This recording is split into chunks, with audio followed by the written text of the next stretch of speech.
दशम स्कंध का 3रा अध्याय। हम लोग कल चर्चा कर रहे थे कि जब भगवान आए तो रोहिणी नक्षत्र था, समस्त शुभ गुणों से युक्त बहुत सुहावना समय था। आकाश के सभी नक्षत्र, ग्रह और तारे शांत सौम्य हो रहे थे।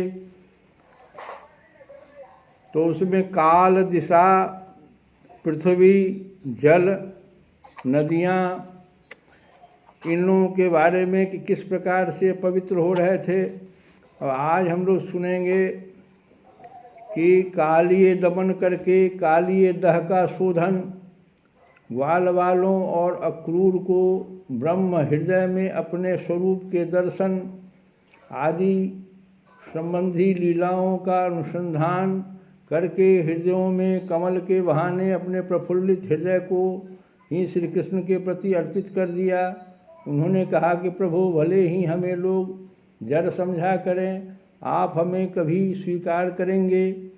इस भावी सौभाग्य के अनुसंधान से हम हृदय हो रहे हैं।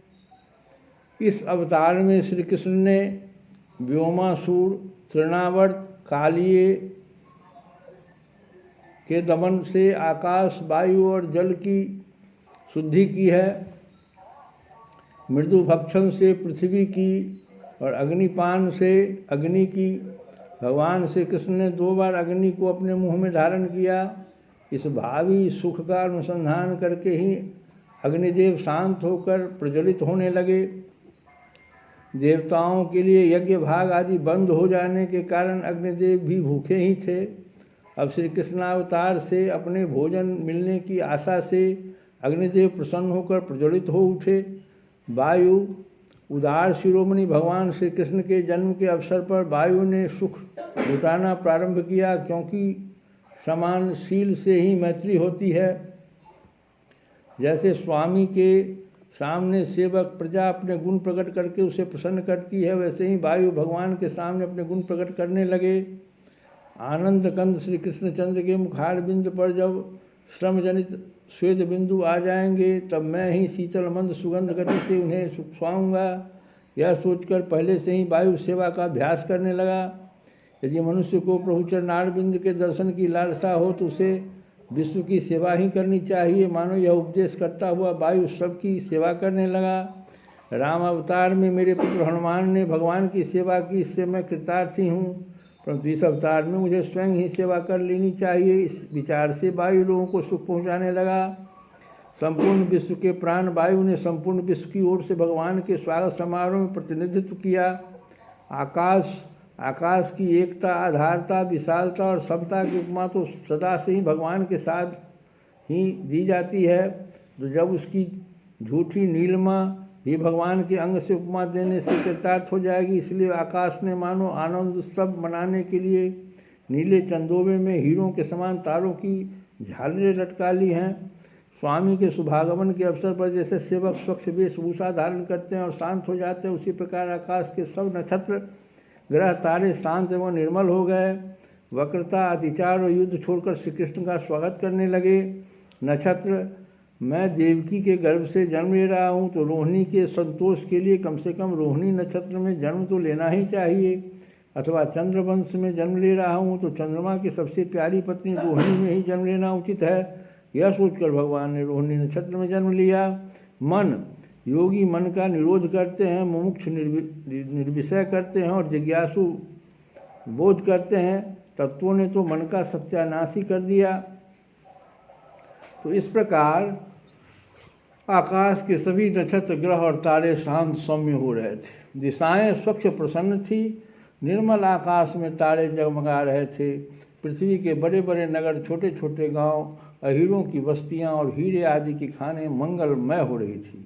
नदियों का जल निर्मल हो गया था। रात्रि के समय भी सरोवरों में कमल खिल रहे थे। वन में वृक्षों की पंक्तियां रंग बिरंगे पुष्पों के गुच्छों से लद गई थी। कहीं कहीं पक्षी चहक रहे थे तो कहीं भौरे गुनगुना रहे थे।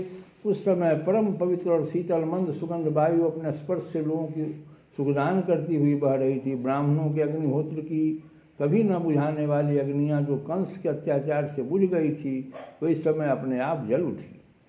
संत पुरुष पहले से ही चाहते थे कि असुरों की बढ़ती न होने पाए। जब उनका मन सहसा प्रसन्नता से भर गया, जिस समय भगवान के आविर्भाव का अवसर आया, स्वर्ग में देवताओं की दुदुम्भियाँ अपने आप बज उठी। किन्नर और गंधर्व मधुर मधुर स्वर में गाने लगे। सिद्ध और चारण भगवान के मंगलमय गुणों की स्तुति करने लगे। विद्याधारियाँ अप्सराओं के साथ नाचने लगी। बड़े बड़े देवता और ऋषि मुनि आनंद से भरकर पुष्पों की वर्षा करने लगे। अब चूंकि भगवान के अवतार का समय जानकर उसने सोचा कि अब तो मैं अपनी पत्नी, इंद्रियां और विषय, बाल बच्चे सबके साथ ही भगवान के पास खेलूंगा। निरोध और बाध से पिंड छूटा, इसी से मन प्रसन्न हो गया। निर्मल को ही भगवान मिलते हैं, इसलिए मन निर्मल हो गया। वैसे शब्द, स्पर्श, रूप, रस, गंध का परित्याग कर देने पर भगवान मिलते हैं। अब तो स्वयं भगवान ही वह सब बनकर आ रहे हैं। लौकिक आनंद भी प्रभु में मिलेगा, यह सोचकर मन प्रसन्न हो गया। वसुदेव के मन में निवास करने के यही भगवान प्रकट हो रहे हैं, वह हमारी ही जाति का, यह सोचकर मन प्रसन्न हो गया। सुमन, देवता और शुद्ध मन, उसको सुमन कहते हैं। तो सुमन को सुख देने के लिए ही भगवान का अवतार हो रहा है, यह जानकर सुमन प्रसन्न हो गए। संतों में, स्वर्ग में और उपवन में सुमन, शुद्ध मन, देवता और पुष्प आनंदित हो गए। क्यों न हो। माधव, माधव कहते हैं विष्णु और बसंत का आगमन जो हो रहा है। और भाद्र मास, भद्र अर्थात कल्याण देने वाला कृष्ण पक्ष स्वयं कृष्ण से संबद्ध है। अष्टमी तिथि पक्ष के बीचों बीच संधि स्थल पर पड़ती है। तो अष्टमी तिथि रात्रि योगी जनों को प्रिय है। निशीथ यतियों का संध्या काल और रात्रि के दो भागों की संधि है। उस समय से कृष्ण के आविर्भाव का अर्थ है कि अज्ञान के घोर अंधकार में दिव्य प्रकाश।